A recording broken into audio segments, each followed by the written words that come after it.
இன்னைக்கு ஆண்டவர் கொடுக்கிற தலைப்பு என்னவென்றால், நம்ம எல்லாருமே கேள்விப்பட்ட ஒரு வார்த்தை தான் இந்த குவாரண்டைன். என்ன டைம்? தனிமைப்படுத்துதல், தனிமைப்படுத்தப்படுதல்.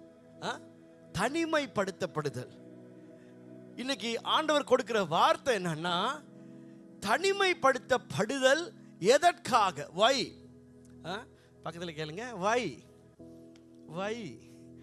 தனிமைப்படுத்தப்படுதல், குவாரண்டைன் எதற்காக தனிமைப்படுத்தப்பட வேண்டி இருக்கிறது? இங்கே ஒரு பிரதரை நாங்கள் பார்க்கலாம், டிவியை பின்னால் வச்சுட்டு வாலை பார்த்துட்டு இருக்கிறாரு. சரியா? ஏன் இந்த தனிமை? எதற்காக நாம் தனிமைப்படுத்தப்படுகிறோம்? தேவனுடைய சித்தமா நாம் தனிமைப்படுத்தப்படுவது என்று சொல்லி நாங்கள் சுருக்கமாக அந்த காலை வேளையில் நாங்கள் பார்க்க போகிறோம். முழு அவதானத்தை செலுத்தும்படியாக தயவாய் கேட்டுக்கொள்கிறேன். தேவன் தனிமையை விரும்புகிறாரா, அல்லது தேவனுடைய பிள்ளைகள் தனிமையா இருப்பதை தேவன் விரும்புகிறாரா அப்படின்னு சொல்லி கேட்டா அதுக்கு பதில் இல்லை. அவருக்கு நீங்களும் நானும் தனிமையா இருக்கணும்னு, இல்லாட்டி நம்ம ஐசோலேட் ஆகி இருக்கணும் அப்படின்னு சொல்லி அது தேவனுடைய சித்தம் இல்லை. அவர் அதை விரும்பல. சரியா? ஆனால் அவர் ஒரு இடத்துல விரும்புகிறார். எங்கன்னு சொன்னால், அவரோட நாங்கள் தனிமையாக டைம் ஸ்பெண்ட் பண்ணணும். அதை அவர் விரும்புகிறார். நாங்கள் ஒவ்வொரு நாளும் ஒரு நேரத்தை வைத்துக்கொள்ளணும். காலையில் மாலையில் ஒரு இடத்தை வைத்துக்கொள்ளணும். ஒரு அறையோ, கடந்த கிழமை கூட சகோதரன் சொன்னது போல் போய் ஒரு இடத்துல இருந்து நாங்கள் ப்ரே பண்ணி ஆண்டவரோட டைம் ஸ்பெண்ட் பண்ணி, இது ஆண்டவர் விரும்புகிற காரியமாக இருந்தாலும், நம்ம மற்ற எல்லாரையும் விட்டுட்டு நாங்கள் அப்படியே தனித்து வாழணும், ஐசோலேட் ஆகி வாழணும் அப்படின்றத தேவன் விரும்பவே இல்லை. தனிமையாக இருப்பது உண்மையிலேயே ஆண்டவருடைய சித்தமே இல்லை. அதற்கு நம்ம உதாரணமாக வேதத்தில் பார்க்கலாம், இப்போ வாசிக்கிறது இல்லை. ஆனால் ஆதியாகமம் 2ஆம் அதிகாரம் 18ஆம் வசனத்தில் பார்த்தோம்னு சொன்னால், ஆதாமை படைத்து விட்டு அவர் பார்த்தாரு, ஆதாம் தனிமையாக இருக்கிறாரு. ஆதாமை சுற்றி அநேக மிருகங்கள் இருந்தது, ஆதாமை சுற்றி அநேக காரியங்கள் இருந்தாலும் ஆதாம் அவரை போல இன்னொரு ஆள் இல்லாததுனால அவர் தனிமையாக இருந்ததை அவர் கண்டார். ஸோ தனிமையாக இருந்ததை அவர் கண்டதுனால, இல்லை மனுஷன் தனிமையாக இருக்கக்கூடாது, இருந்த தனியாக பேசிகிட்டு இருக்கான் அப்படின்னு சொல்லி என்ன பண்ணாருன்னா, ஆதாமுக்கு ஒரு துணையை உண்டு பண்ணி கொடுத்தார். ஸோ தேவன் உறவுகளை தருகிறார். ஆமேன். நல்லா சொல்லுங்க. ஆமேன். ஆமேன். தேவன் தான் உறவுகளை தருகிறார். தேவன் தான் நண்பர்களை தருகிறார். தேவன் தான் குடும்பத்தை பெருக பண்ணுகிறார். ஒரு கணவன் மனைவி குடும்ப வாழ்க்கையை ஆரம்பித்து அப்படியே போய்கிட்டே இருப்பாங்க. என்னதான் கணவனுக்கு மனைவி இருந்தாலும், மனைவிக்கு கணவன் இருந்தாலும், அவங்களுக்குள்ள ஒரு தனிமை வரும். ஒரு காலம் போகல, இல்லை நமக்கு ஒரு குழந்தை இருந்தால் நல்லமே அப்படின்னு சொல்லி அப்படியே அந்த குடும்பத்தை அப்படியே பெருக பண்ணிக்கொண்டே ஆண்டவர் போகிறவராக இருக்கிறார். ஆமென். நம்முடைய சபையில் இருக்கிற எல்லா தம்பதியரும் குழந்தைகளை பெற்றுக்கொள்வார்களாக என்று சொல்லி இயேசுவின் நாமத்தில் வாழ்த்துக்கிறேன். ஆமென். என்ன சொல்லுங்க. ஆமென். ரைட். ஸோ பெருகுவது இதெல்லாம் கர்த்தருடைய பிரியமாக இருக்கிறது. ஆனால் இந்த தனிமை எப்போ நமக்கு வர ஆண்டவர் இடமளிக்கிறார் அப்படின்னு சொல்லி பார்த்தா, சில உறவுகள் என்ன பண்ணுதுன்னு சொல்லி சொன்னா, சில ரிலேஷன்ஷிப், சில உறவுகள் தேவனுடைய திட்டத்துக்கு நேராக நாங்கள் போவதுக்கு, தேவனுடைய சித்தத்துக்கு நேராக நாம் போறதுக்கு சில உறவுகள், சில ரிலேஷன்ஷிப், சில ஃப்ரெண்ட்ஷிப் தடையாய் வரும்போது தேவன் அவற்றை நம்மை விட்டு அகற்றி நம்மை தனிமைப்படுத்துகிறார். ஆமென். ஹல்லேலூயா. ஆண்டவருடைய திட்டத்துக்கு நேராக, தேவ திட்டத்தை செய்யறதுக்கு ஆண்டவர் எதையாவது ஒன்று தடையா இருக்குன்னா, நம்ம வாழ்க்கை பயணத்தில் நம்மளோட போறவங்க தேவ திட்டத்தை நான் செய்யறதுக்கு தடையாகும் போது அப்படிப்பட்டவங்களை தேவன் அகற்றி விடுகிறவராக இருக்கிறார். ஆமென்.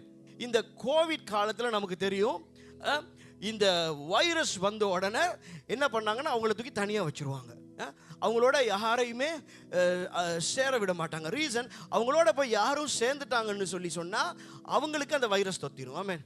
அப்படி இல்லாட்டி வைரஸ் இருக்கிறவங்களோட நம்ம சேர விடாதபடிக்கு நம்மளை அப்படியே நம்ம ஐசோலேட் பண்ணிக்கொண்டே நாங்கள் வர வேண்டி வரும். ஸோ இந்த இந்த இந்த வைரஸை உடையவங்க கிட்ட இந்த நம்ம சேரும்போது என்ன நடக்கும்னு சொன்னால், நம்மளுடைய பயணத்தை நம்ம மேற்கொள்ள முடியாமல் போயும், ஒரு ஆவிக்குரிய ரீதியில் சொல்லணும், ஒரு ஆவிக்குரிய ரீதியில் ஒரு மந்தமான நிலை, ஒரு சோர்வான நிலை, கர்த்தருக்காக எழும்ப முடியாத நிலை, எதையும் செய்ய முடியாத ஒரு நிலைக்குள்ள நாங்கள் தள்ளப்பட்டு விடுவோம். அப்படியான டைம்ல கடவுள் என்ன செய்வார்னு சொன்னா, நம்முடைய வாழ்க்கை பயணத்துக்கு எதையெல்லாம் தடையா இருக்கோ அது எல்லாத்தையும் அகற்றி போடுவார். ஆமென்.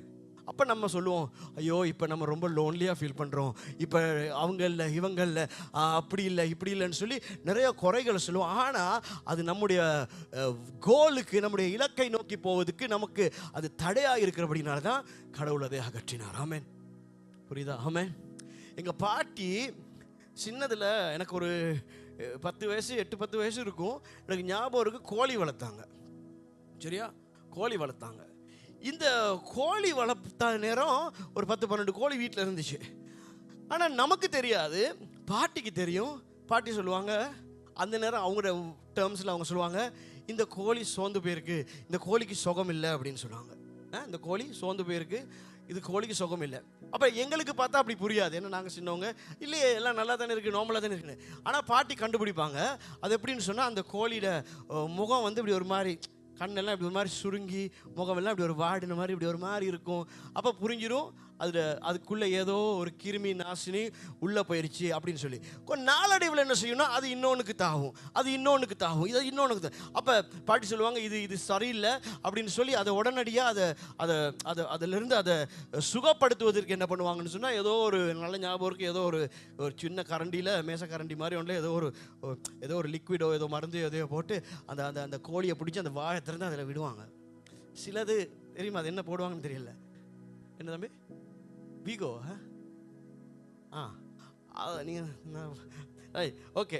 அதை போட்டோன்னே அது குடித்தோன்னே அது அப்படியே கண்ணுக்குன்னெல்லாம் ஓகே ஆகி அது அப்புறம் நார்மலுக்கு வரும். இப்போ இதில் சில கோழி என்னென்னா, பாட்டி பிடிக்க பார்ப்பாங்க, பிடிக்க விடாது. அது தாவி தாவி தாவி தாவி ஓடி கடைசியாக என்ன பண்ணோன்னா, அதுக்கு அந்த மருந்தை கொடுக்க முடியாமல் போகிற நேரத்தில் அது அப்படியே அந்த வைரஸ் வந்து அப்படியே இதாகி கடைசியாக அது செத்து போயிடும்.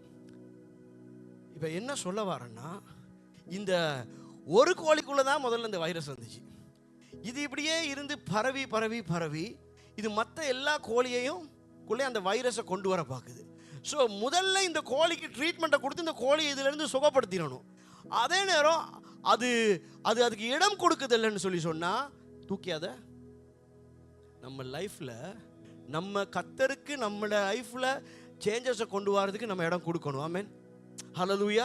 ஸோ சம்டைம்ஸ் நம்மளோட ஜேர்னியில் சிலவங்க இருப்பாங்க, அவங்க வந்து நம்மளை முன்னோக்கி செல்வதற்கு தடையாக இருப்பாங்க. அப்படி பண்ணிகிட்டு இருக்கிற நேரம் கர்த்தர் என்ன செய்வார்னு சொல்லி சொன்னால், அவர்களை நம்மை விட்டு அகற்றுவார். ஆமென். ஆமென். அப்போ நமக்கு லோன்லியாக ஃபீல் பண்ணும். ஐயோ இவங்க என் லைஃப்பில் இல்லையே, ஐயோ முந்தியெல்லாம் இருந்தாங்களே, முந்தியெல்லாம் எவ்வளோ நேரம் மணிக்கணக்காக நாங்கள் ஃபோனில் ஒப்புதுப்பு பேசிகிட்டு இருப்போம், இப்போல்லாம் இல்லாமல் போய் ரொம்ப கஷ்டமாக இருக்குது அப்படின்னு சொல்லி ரொம்ப கஷ்டமாக இருக்கும். ஆனால் அவங்க இல்லாமல் போனது நமக்கு நன்மையை உண்டாக்குது. ஏன்னா நம்ம கர்த்தருடைய திட்டத்துக்கு நேராக போகிறதுக்கு அது நமக்கு உதவியாய் இருக்கிறது. ஹல்லேலூயா. ஸோ சிலதை, நம்முடைய பயணத்துக்கு தடையானதை தேவன் அகற்றுவார். ஏன்னா கடவுளுக்கு எண்ட் ஆஃப் த டே வேணும், நம்ம கூட்டமாக போகிறது இல்லை, நம்ம அவருடைய திட்டத்தை நோக்கி போகிறது தான் அவருக்கு தேவையாக இருக்கிறது. ஹல்லேலூயா. நம்முடைய வாழ்க்கையில் அவர் வைத்த திட்டங்கள் ஒரு நாளும் சீரழிந்து போவது, இல்லாமல் போவது அவர் ஒரு நாளும் விரும்பாத தேவனாக இருக்கிறார். ஹல்லேலூயா. சிலரை நம்மளை விட்டு அகற்றுவார். ஏன்னா அவங்களோட இன்டென்ஷன் என்னன்னு நமக்கு புரியாட்டியும் ஆண்டவருக்கு புரியும். சிலரை நம்ம விட்டு அகற்றுவார். ஏன்னா என் காது கேட்காததுக்கு கர்த்தர் காது கேட்கத்தக்கதாக பல காரியங்களை அவங்க பின்னால் பேசினாங்க. ஆகவே கர்த்தரே அந்த காரியத்தை செய்வார். திரும்ப நான் ஒன்று சொல்ல விரும்புகிறேன், இந்த காரியத்தில் அதிகமாக கர்த்தரே செயல்பட நாங்கள் விடணும். ஆமென். நாங்கள் மாம்ச ரீதியாக போயிட்டு வாக்குவாதத்துக்கு போயிட்டு யாரையும் வெட்டி அகற்றி இந்த காரியத்துக்கெல்லாம் நாங்கள் போகவே வேண்டிய அவசியம் இல்லை. கர்த்தருடைய கையில் கொடுத்து நீங்கள் தினந்தோறும் ஆண்டவரே நான் உம்முடைய சித்தத்தை செய்ய விரும்புகிறேன், உம்முடைய சித்தத்தை செய்கிறதுக்கு எனக்கு வாழ்க்கையில் இருக்கிற தடையை அகற்றும் அகற்றும் அகற்றும். எண்ட் ஆஃப் த டே மனுஷனை பிரியப்படுத்தி அல்ல நான் வாழணும், உம்மை பிரியப்படுத்தி வாழ விரும்புகிறேன்னு சொல்லி நாங்கள் போக போக போக கர்த்தர் எது எல்லாம் என் வாழ்க்கை பயணத்தில் அவருடைய திட்டத்தை நான் அடைவதற்கு எது எல்லாம் தடையா இருக்கோ அதையெல்லாம் கர்த்தர் கொஞ்சம் கொஞ்சமாய் நம்மை விட்டு அகற்ற வல்லமை உள்ளவராக இருக்கிறார். ஹல்லேலூயா. நம்முடைய ஆசீர்வாதத்துக்கு தடையானதை தேவனே அகற்றி போடுவார். ஹல்லேலூயா. ஹல்லேலூயா. இரண்டாவது காரியம் என்னன்னு சொல்லி சொன்னா, தேவன் சில நல்ல உறவுகளை நமக்கு தருவார். நல்ல உறவுகள். ரைட். நான் திரும்பவும் சொல்றேன், நம்ம தனிமையா இருப்பது தேவனுக்கு சித்தம் இல்லை.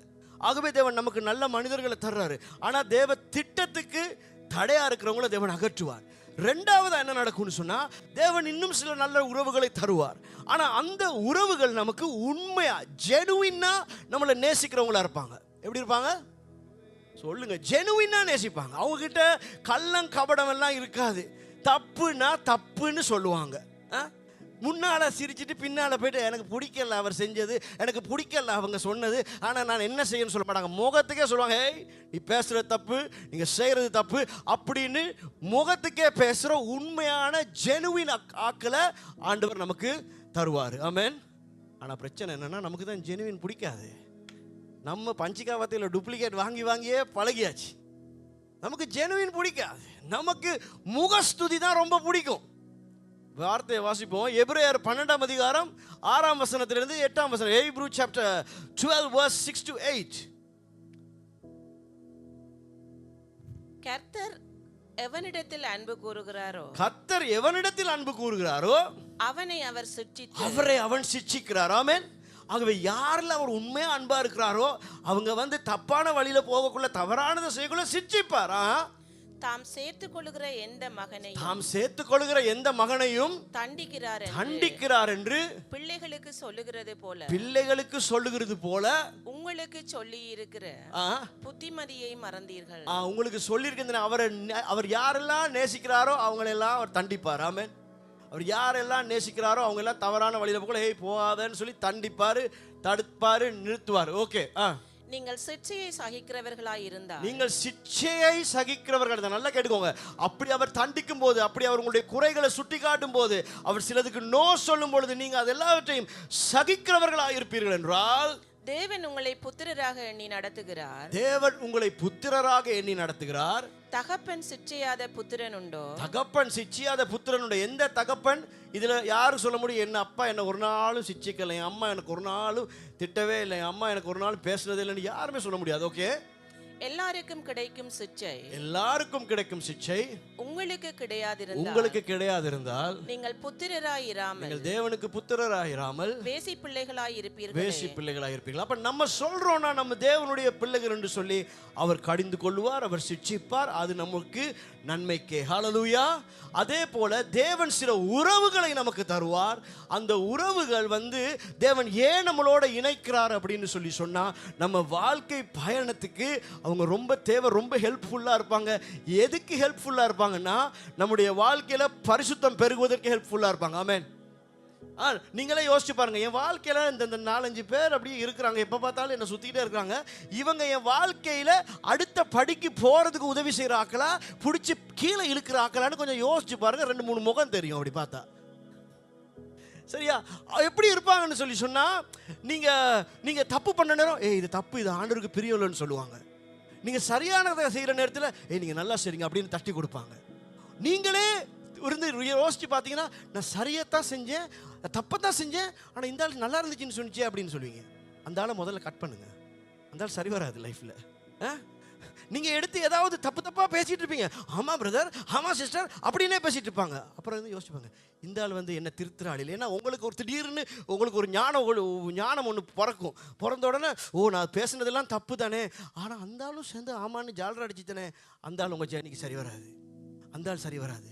யாரு சரியான ஆள்னா, நீங்க தப்புனா தப்புன்னு சொல்லணும். ஆமென். நீங்க சரினா சரின்னு சொல்லணும். ஆமென்.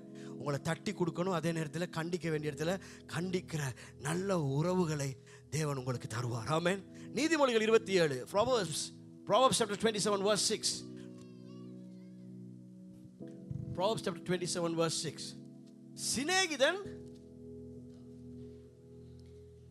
சிநேகிதன் அடிக்கும் அடிகள் உண்மையானவை. சிநேகிதன் அடிக்கிற அடி உண்மையானது. சத்துரு இடும் முத்தங்களோ வஞ்சனை உள்ளவைகள். ஹல்லேலூயா. சிநேகிதன் உண்மையா நேசிக்கிறவங்க. நீங்க பெல சிஸ்டர், நீங்க தப்பு பண்ணிட்டீங்க பிரதர், நீங்க தப்பு சிஸ்டர், நீங்க சரி பிரதர், நீங்க சரி அப்படின்னு சிநேகிதன் சரியாவும் தப்பாவும் சொல்லுவாங்க. ஹல்லேலூயா. ஹல்லேலூயா. சில பேர் பாருங்க, நீங்க உடுத்துட்டு போவீங்க ஒரு உடுப்பு, அது நல்லாவே இருக்காது. ஆனா சொல்லுவாங்க, அழகா இருக்கிறீங்க நீங்க, அப்படியே வடிவா இருக்கிறீங்க நீங்க அப்படின்வாங்க. ஆனா நீங்க உண்மையில வடிவாவே இருந்திருக்க மாட்டீங்க. அன்னைக்கு உங்களை நேசிக்கிறவங்க சொல்லுவாங்க, பிரதர் தொந்தி வச்சிருக்கு, பிரதர் ஹேர் கட் நல்லா இல்லை, பிரதர் ஒரு மாதிரி இருக்கிறீங்க அப்படின்னு சொல்லி உங்களுக்கு உங்களை மேலே அன்பு இருக்கிறவங்க பேசி உங்களை சரிப்படுத்த பார்ப்பாங்க. ஆமென், ஆமென், ஆமென். ஏதாவது ஒரு கறியை சமைச்சு கொண்டு போய் கொடுப்பீங்க, நல்லாவே இருக்காது. எப்படி இருந்துச்சு? நல்லா இருந்துச்சு.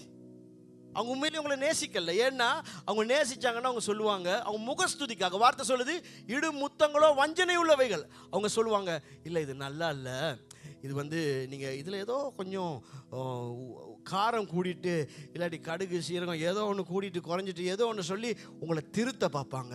அது உங்கள் லைஃபுக்கு நன்மையாக இருக்கும். ஆமாம், நான் ஜென்ரலான காரியத்தை பேசிகிட்டு இருக்கேன். ஆனால் நான் ஆவிக்குரிய ரீதியாக நாங்கள் பார்ப்போம் என்று சொன்னால், கர்த்தர் சில உறவுகளை நமக்கு தருகிறார். ஏன்னு சொல்லி சொன்னால், நாம் திருந்துவதற்காக. ஆமென்.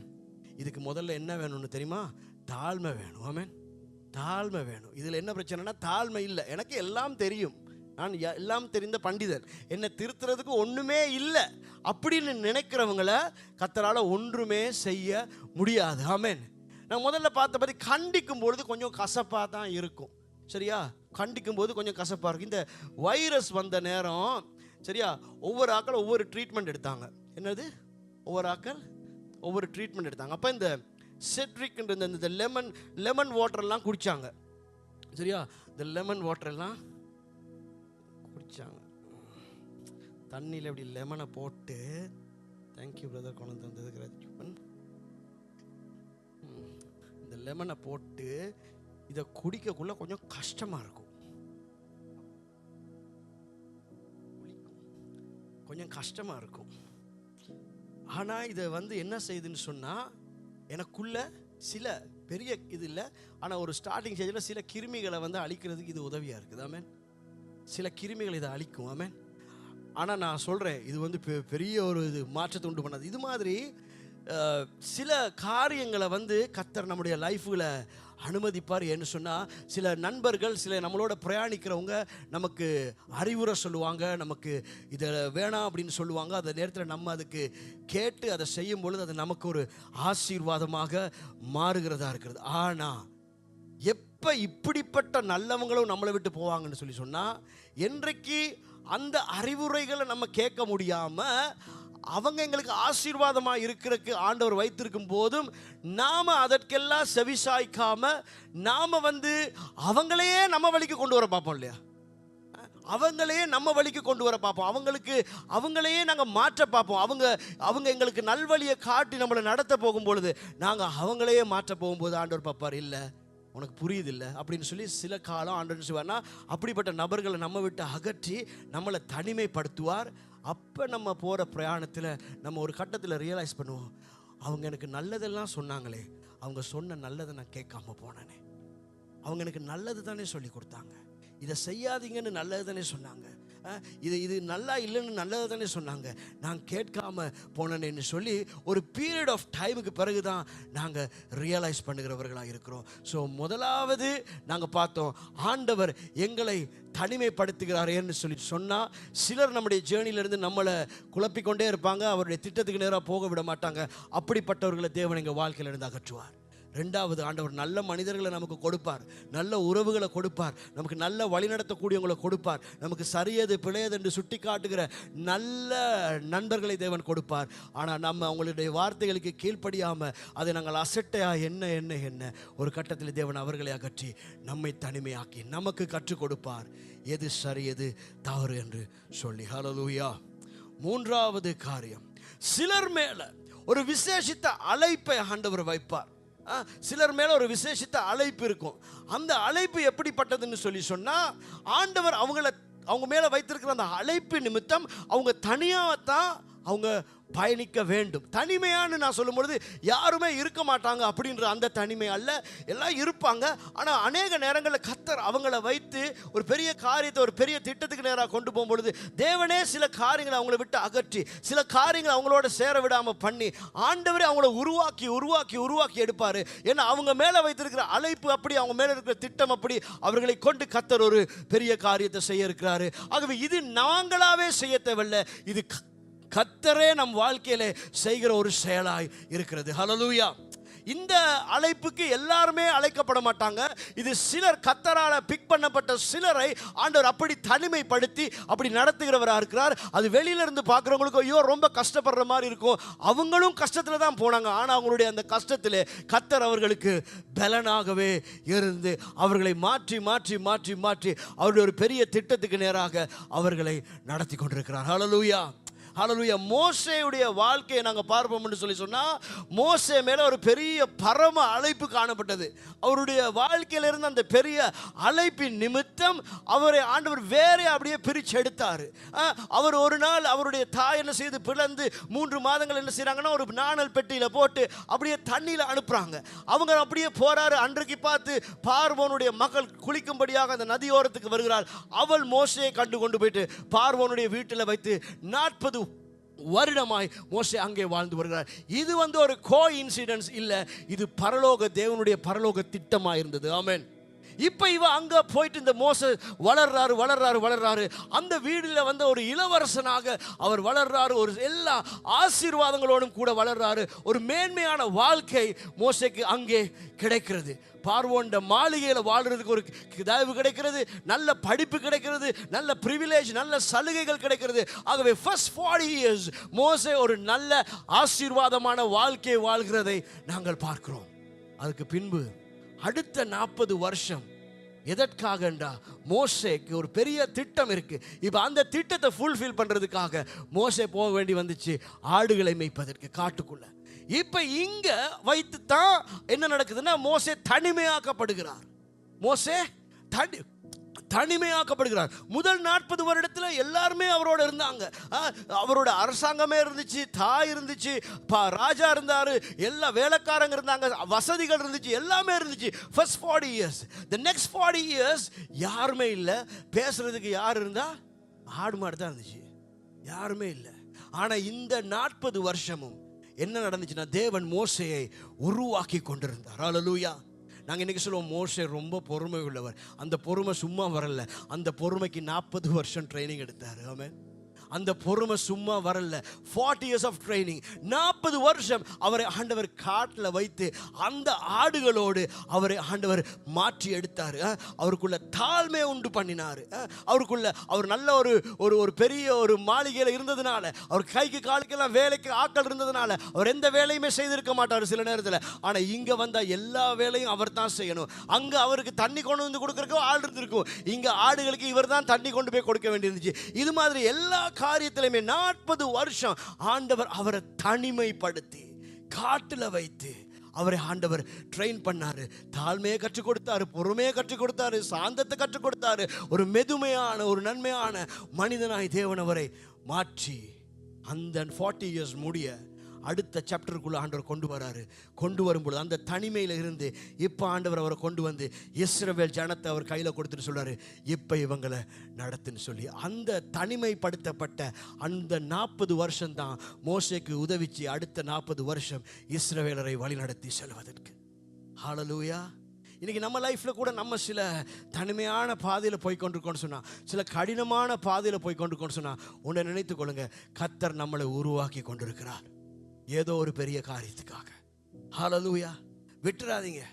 ஆண்டவர் ஒரு பெரிய ஒரு காரியத்துக்காக, ஏதோ ஒரு காரியத்தை உங்களை கொண்டு செய்யணும்னால ஆண்டவர் சில காரியங்களை உங்களை விட்டு அகற்றி, சில மனிதர்களை உங்களை விட்டு அகற்றி, சில இடங்கள்ல இருந்து உங்களை வெளியில கொண்டு வந்து ஆண்டவர் உங்களை வைத்து ஆண்டவர் உங்களை உருவாக்கி கொண்டிருக்கிறார். இதுக்கு நீங்க இடம் கொடுக்க நல்லா உங்களை ஆண்டவர் கட் பண்ணி உங்களை ஒரு நல்ல ஒரு பிரகாசிக்கிற பாத்திரமாய் ஆண்டவர் மாற்றுவார். ஹல்லேலூயா. இப்ப மோசே அந்த லட்சக்கணக்கான ஜனங்களை அன்னைக்கு வழிநடத்தி போகும்பொழுது பார்க்குறவங்களுக்கு எப்படி இருக்குன்னா, இவர் பெரிய லீடர், இவர் பாரு இவ்வளோ பேரை நடத்தி போறாரு அப்படின்னு சொல்லி மோசே அன்னைக்கு செய்த ஊழியம் தான் தெரியும். ஆனால் யாருமே பார்க்காத ஒரு 40 வருஷம் ஆண்டவருக்கு மட்டும்தான் தெரியும். ஆமென். எந்த கண்களிலும் படாம ஒரு 40 வருஷம் அடிக்கப்பட்டது, நொறுக்கப்பட்டது, உருவாக்கப்பட்டது, கண்ணீர் சிந்தினது, வேதனைப்பட்டது, இது எல்லாத்தையுமே கர்த்தர் மாத்திரம் அறிவார். ஆனால் இந்த 40 இந்த இவ்வளவு காலங்களையும் மோசே கடந்து வந்தும் 120வது வயதில் மோசே மரிக்கும் பொழுது உபாகமம் 34:7 டியூட்ரோனமி சாப்டர் 34 verse 7ல மோசேயின் அந்த கடைசி பயணம், அந்த முடிக்கிற நேரத்தில் அவர் எப்படி இருந்தாருன்னு சொல்லி பாருங்க. உபாகமம் 34:7 மோசே மரிக்கிற போது மோசே மரிக்கிற போது 120 வயதாய் 120 வயது 120 அவருக்கு வயசு 120ல மரிக்கிறாரு.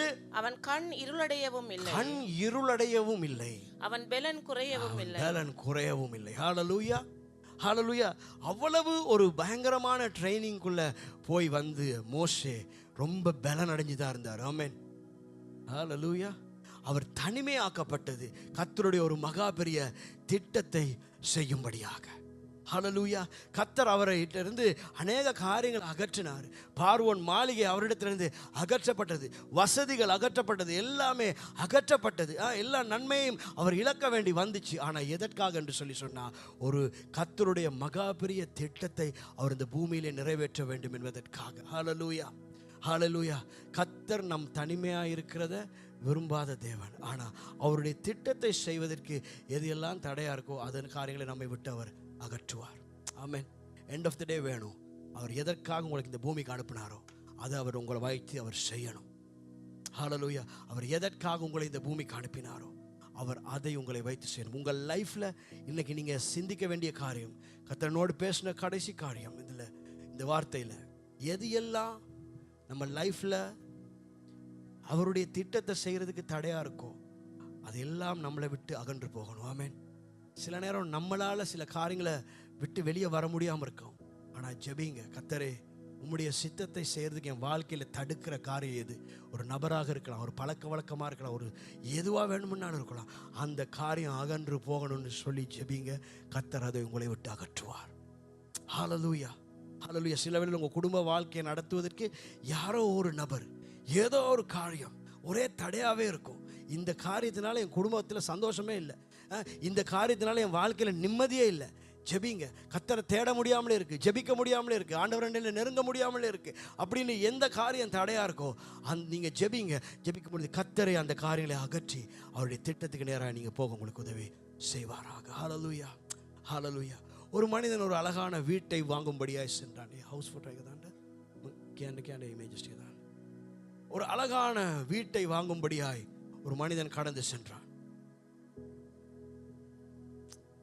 இந்த வீட்டு ஓனர்கிட்ட போயிட்டு எனக்கு இந்த வீடு வேணும். அந்த ஓனரும் சொன்னார், எஸ் இந்த வீட்டை நான் விற்க போகிறேன் அப்படின்னு சொல்லிட்டு 2 பேரும் பேசினாங்க. இவ்வளவு பணத்துக்கு இந்த வீட்டை நான் விற்கிறேன் அப்படின்னு சொல்லிட்டோன்னே சரின்னு சொல்லிட்டு இவர் வந்த பின்பு திரும்ப அந்த வீட்டு ஓனர் எடுத்து ஃபோன் பண்ணி சொன்னார், நான் இந்த வீட்டை விற்க மாட்டேன், இந்த வீட்டை விற்க மாட்டேன்ட்டார். சரி, இவர் திரும்ப அவருடைய வீட்டை நோக்கி போறாரு. போயிட்டு சொல்றாரு, எனக்கு உங்க வீடு வேணாம், ஆனா உங்க வீட்டில் ஹாலில் ஒரு ஆணியை மட்டும் எனக்கு அடிக்கிறதுக்கு இடம் கொடுங்க. வீடு வேணாம், ஒரு ஆணியை மட்டும் நான் உங்க வீட்டு ஹாலில் அடிக்கிறேன், ஆனால் நான் வீட்டுக்குரிய பணத்தை நான் உங்களுக்கு தாரேன், ஒரு ஆணியை மட்டும் அடிக்கிறேன்னு சொல்லி. இவருக்கு என்ன, சும்மா வந்த லொட்டோ டிக்கெட் மாதிரி தானே, சரின்ட்டார். இவர் போயிட்டு ஒரு ஆணியை ஹாலில் அடித்தார். Next photo, next image. அவர் சிரிச்சுக்கிட்டே ஆணி அடித்தார். சரி, அடிச்சுட்டு அவர் போயிட்டார். வீட்டு சொந்தக்காரர் என்னடா வந்தான், ஆணி அடித்தான், போனான் பையன், ஓகே அப்படின்ட்டு இருந்தார். ஒரு 1 வீக் முடிஞ்சு திரும்ப வீட்டில் டோபெல் ரிங் பண்ணுது. திறந்து பார்த்தா மாப்பிள்ளை வந்திருக்காரு. ஏன் தான் வீடு தரமாட்டேன்னு சொல்லிட்டானே? இல்லை, நான் வேற எதுக்கும் வரல, எனக்கு சொந்தமான ஒரு ஆணி இருக்கு, அந்த ஆணியை பார்க்க வந்தேன். ஒன்றும் செய்ய முடியாதுல்ல, ஆணி அவருக்கு சொந்தம். சரின்னு போக விட்டார். இவர் உள்ளே போயிட்டு போகும்பொழுது ஒரு கையில் ஒரு சாக்கை எடுத்துகிட்டு போனார். Next image. இந்த ஆணியில், இப்படி அடிக்கப்பட்ட ஆணியில், நெக்ஸ்ட் இமேஜ், இப்படி ஒரு சாக்கை தொங்க விட்டுட்டு, ஏன்னா அவருக்கு சொந்தமான ஆணி தானே, அவருக்கு எதை வேணாலும் பண்ணலாம், ஒரு சாக்கை தொங்க விட்டுட்டு அவர் போயிட்டார். இவருக்கு ஒரே இரிட்டேட்டிங்காக இருக்குது. என்னடா வந்தா ஆணி அடித்தான், இப்போ சாக்க போடுறான், வேணான்னு சொல்லேன், எல்லாத்தையும் நான் அவனுக்கு சொந்தமான ஆணியாச்சு அப்படின்னு சொல்லி 3 நாள் போச்சு. 3 நாள் போகும்போது ஒரு நாற்றம் எடுக்க ஆரம்பிச்சிச்சு. அந்த சாக்குக்குள்ளேருந்து ஒரு நாற்றம் வர ஆரம்பிச்சிச்சு. 4 நாள் 5 நாள் ஆகும்பொழுது நெக்ஸ்ட் இமேஜ், அதுக்குள்ளேருந்து புழுக்கள் வெளியேற ஆரம்பிச்சிச்சு. அப்படியே அந்த சாக்கில் அப்படியே வெளியில் அப்படியே புழு அப்படியே வந்து அப்படியே இருக்குது. வீட்டில் இருக்க முடியல, அந்த அட்மாஸ்பியர் மாறுது, அந்த ஹால் அப்படியே ஒரு நாற்றம் எடுக்குது, அந்த வீட்டுக்குள்ளே இருக்க முடியல. இப்போ ஒன்றும் பண்ண முடியாது, ஏன்னா அந்த ஆணி அந்த இடத்த அவனுக்கு வித்தாச்சு தானே. இப்போ அவனுக்கு சொல்ல முடியாது ஆணியை கழட்டிட்டு போன்னு, வித்தாச்சு. 10 ரூபாயெல்லாம் சைன் பண்ணி ஆணி அடிச்சாச்சு. என்ன செய்யலாம்? அவர் வீட்டை விட்டு வெளியே போகணும். கடைசி என்ன பண்ணாரு? அந்த வீட்டு சொந்தக்காரன் அந்த வீட்டை விட்டு வெளியேறினார். அவர் அப்படியே விட்டுட்டு அந்த நாட்டத்தோட அந்த வீட்டை விட்டு வெளியேறினார். அதன் பின்பு அந்த ஆணி அடிச்சு அந்த வீட்டுக்குள்ள குடியேறினார். ஆண்டவர் என்ன சொல்றாருன்னா, நம்ம லைஃப்ல இப்படித்தான் ஒரு ஆணியை மட்டும்தான் அடிக்க இடம் கொடுத்துருப்போம். ஒரு சின்ன ஒரு கேப் தான் கொடுத்துருப்போம். இவங்களோட ஒரு கொஞ்சம் சம்பாஷினா பரவாயில்ல, ஐயோ இவங்க மட்டும் தானே, ஓ இதை மட்டும் தானே செய்கிறேன் வாழ்க்கையில், இந்த சின்ன பாவம் தானே செய்கிறேன், இந்த சின்ன காரியம் தானே செய்கிறேன், இந்த சின்ன காரியம் தானே செய்கிறேன். அந்த சின்ன காரியம் இந்த ஆணி மாதிரி வந்து அதுக்கு பிறகு ஒரு சாக்கு மாதிரி வந்து அந்த இடத்தையே நம்மளை அழித்து போட்டு விடுறதா இருக்கிறது. ஹல்லேலூயா. யோசிங்க, உங்கள் லைஃப்பில் கர்த்தர் சில காரியங்களை காட்டுவார். இது வேணாம் மகனே, இது வேணாம் மகளே, அது எதுன்னு அறிந்து பிடுங்கி எரியாமல் இருப்போம்னு சொல்லி சொன்னா நிச்சயம் நிச்சயம் இந்த நிலைமை நமக்கு கூட நடக்கலாம். சம்டைம்ஸ் யாரும் எழுந்திருப்போம். இந்த காலவெளியில் கர்த்தருடைய திட்டத்துக்கு நான் போவதை தடுக்கிற காரியம் எது? சில நேரம் அது ஒரு உறவுகளாக இருக்கலாம், சில உறவுகளோடு நம்ம வைத்திருக்கிற சம்பாஷணைகளாக இருக்கலாம், சில பாவ பழக்க வழக்கங்களாக கூட இருக்கலாம். சின்ன பாவம் தானே, பெரிய சின்ன பாவம் தானேன்னு செய்து கொண்டு போகலாம். நான் பெருசாக ஒன்றும் செய்கிறதில்ல பாஸ்டர், எனக்கு இந்த ஸ்மோக் பண்ணுறதை மட்டும் நிப்பாட முடியலைன்னு சொல்லி அதை மட்டும் செய்கிறீங்களா இருக்கலாம். இல்லை நான் ஜஸ்ட் ஒரு ஒன்ஸ் a week கொஞ்சம் ட்ரிங்க் எடுக்கிறேன், அவ்வளோதான், அதை மட்டும் செய்கிறவங்களா இருக்கலாம். லிவிங் டுகெதர் எல்லாம் நார்மல் இல்லையா? இன்னைக்கு தான் எல்லாருமே செய்கிறாங்களே. இல்லை நான் லிவிங் டுகெதரில் தானே இருக்கிறேன், இது ஒன்றும் பெரிய பாவம் இல்லையே. லிவிங் டுகெதர் வந்து விபச்சாரம். நீங்கள் திருமணம் ஆகிறதுக்கு முதல்ல பண்ணுறீங்களா, யாரோடையாவது இருக்கிறீங்களா, அது விபச்சாரம். இப்படி நம்மளை அறியாமலே கொஞ்சம் கொஞ்சமாக உள்ள சத்ரு வந்து நம்முடைய வாழ்க்கையில் இருக்கிற சந்தோஷத்தை, சமாதானத்தை, நிம்மதியை அவன் அழித்து போடுகிறவனாக இருக்கிறான். கர்த்தர் சொல்றார், இல்லை இன்றைக்கு இதெல்லாவற்றையும் விட்டு நீங்கள் வெளியே வரணும். ஹல்லேலூயா. ஏனென்றா உங்கள் வாழ்க்கையில் கர்த்தருக்கு ஒரு திட்டம் உண்டு. ஆமென். கர்த்தர் சில காரியங்களை அகற்ற வேண்டும் என்று ஜெபிங்க. கர்த்தாவே, எனக்கு உங்களுக்கு முன்பதாக ஒரு தூய மனவாட்டியான இருக்கணும்.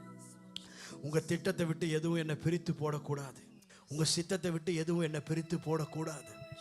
எனக்கு நீங்கள் மட்டும்தான் வேண்டும் ஆண்டவரே. ஆண்டவரே, உங்கள் திட்டத்தை சித்தத்தை செய்கிறதுக்கு எனக்கு இருக்கிற தடைகள், ஆண்டவரே தடைகள், அவை எல்லாம் என்னை விட்டு அகன்று போக வேண்டும் ஆண்டவரே. என் வாழ்க்கையில் உங்கள் சித்தத்தை செய்கிறதுக்கு தடை பண்ணுகிற காரியங்கள், அது ஒரு நபராக இருக்கலாம், ஒரு செயலாக இருக்கலாம், சில சம்பாஷணைகளாக இருக்கலாம், எதுவாக இருந்தாலும் பரவாயில்ல. அது எனக்கு கடினமாக இருக்கலாம். ஆண்டவரே, அந்த எலுமிச்சை சாரை குடிக்கிறது எவ்வளவு கடுமையாக இருக்கோ அது மாதிரி சம்டைம்ஸ் கொஞ்சம் கடுமையாக இருக்கலாம். ஆனால் நான் அதை உமக்காக செய்ய ரெடி ஆண்டவரே. ஏன்னா அதுதான் உம்மை பிரியப்படுத்தும், அதுதான் உம்முடைய திட்டத்தை சித்தத்தை எனக்கு வாழ்க்கையில செய்ய இடமளிக்கும். நான் அதை செய்ய விரும்புகிறேன். கரங்களை உயர்த்தி கண்களை மூடி, ஆண்டவரே, எதுவும் என்னை அழித்து போட, எதுவும் திட்டத்துக்கு புறம்பாய் நான் போக ஆண்டவரே இடம் அளிக்காதிரும் ஆண்டவரே. 1 கொரிந்தியர் 5ஆம் அதிகாரம் 6ஆம் 8ஆம் வசனம் இப்படி சொல்கிறது. 1 Corinthians chapter 5 verse 6 to 8. நீங்கள் மேன்மை பாராட்டுகிறது நல்லதல்ல. கொஞ்சம் புளித்தமா பிசைந்தமா முழுவதையும் புளிப்பாக்கும் என்று அறியீர்களா? ஆகையால் நீங்கள் புளிப்பில்லாதவர்களாயிராதபடியே புதிதாய் பிசைந்த மாவாய் இருக்கும் படிக்கு பழைய புளித்த மாவை புறம்பே கழித்து போடுங்கள். ஏனெனில் நம்முடைய பஸ்காவாகிய கிறிஸ்து நமக்காக பலியிடப்பட்டிருக்கிறாரே. ஆதலால் பழைய புளித்த மாவோடே அல்ல, துர்க்குணம் பொல்லாப்பு என்னும் புளித்த மாவோடும் அல்ல, துப்புரவு உண்மை என்னும் புளிப்பில்லாத அப்பத்தோடே பண்டிகையை ஆசரிக்க கடவோம். ஹல்லேலூயா. துப்புரவானதோடு ஆசரிக்க கடவோம். ஓ, துப்புரவு உண்மை என்னும் புளிப்பில்லாத அப்பத்தோடு நாம் தேவனை ஆசரிக்க கடவோம். ஹல்லேலூயா. அகற்றும் ஆண்டவரே, அகற்றும் ஆண்டவரே. கண்களை மூடி கரங்களை உயர்த்தி, ஆண்டவரே, அவங்களால தான் ஆண்டவரே நான் இந்த பாவத்தை செய்தேன்னு சொல்லாதீங்க. என்னுடைய கேஸ் ஜெபிங்க. ஆண்டவரே, உங்களுக்கு பிரியமில்லாத என்னை விட்டு அகற்றுங்க.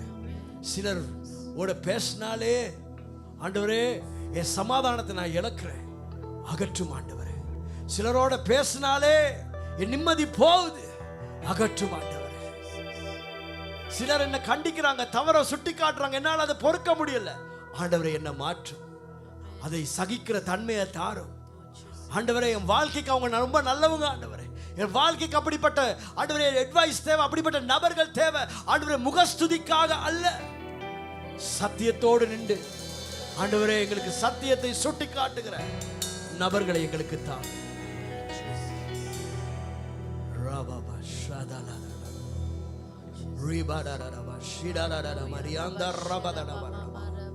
கர்த்தருக்கு ஒரு பெரிய திட்டம் இருந்துச்சு பேதுருடைய வாழ்க்கையில.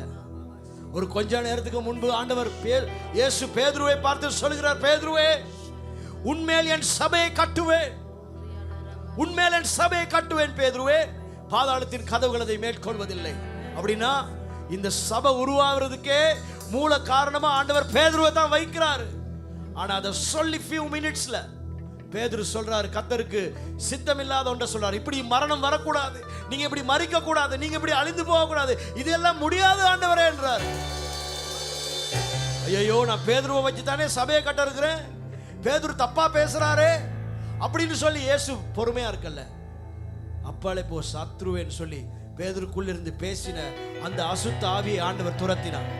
ஐயோ, இப்படி எல்லாம் சொன்னா நான் பேதுருவை இழந்துருவேனேன்னு எல்லாம் ஆண்டவர் நினைக்கல. இல்ல, அவனுக்குள்ள கிரியை செய்த அந்த சத்ருவை ஆண்டவர் துரத்தினார். பேதுரு கடிந்து கொள்ளப்பட்டார்.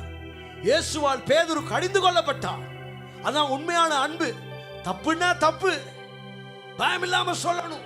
இது தப்பு பிரதர், இது தப்பு சிஸ்டர், நீங்க பேசுறது தப்பு, நீங்க பேசுறது தப்பு, நீங்க போற இந்த இடம் தப்பு, நீங்க செய்கிற இந்த காரியம் தப்பு சொல்லுறவங்க தான் உண்மையா நேசிக்கிறாங்கன்னு அர்த்தம். கர்த்தாவே, அப்படிப்பட்ட உறவுகளை நமக்கு தாரும், முகஸ்துதிக்காக அல்ல. பரலோகத்துக்கு நான் போறதுக்கு எனக்கு ஆண்டவரே நீர் நல்ல ஆண்டவரே கிருபைகளை தாரும். உன் சித்தத்தை செய்யறதுக்கு எனக்கு நல்ல கிருபைகளை தாரும் ஆண்டவரே. இந்த உலகத்தோடு சேர்ந்து ஒத்த வேஷம் தரிக்கிற சபையா நம் சபை இருக்கக்கூடாது, நம்ம ஜனம் அப்படி இருக்கக்கூடாது ஆண்டவரே. சுவாமி, சத்தியத்தில் நிக்கிற பிள்ளைகளாய் நம்ம ஒவ்வொருவரையும் மாற்றும் ஆண்டவரே. ஆண்டவரே, சத்தியத்தில் நிற்கட்டும், சத்தியத்தில் நிற்கட்டும், சத்தியத்தில் நின்று உமக்காய் வேறு பிரிக்கப்பட்ட ஒரு வாழ்க்கை வாழ்கிற பிள்ளைகளாய் ஒவ்வொருவரையும் மாற்றும் என் அன்பு தகப்பனே. ஹalleluya, ஹalleluya.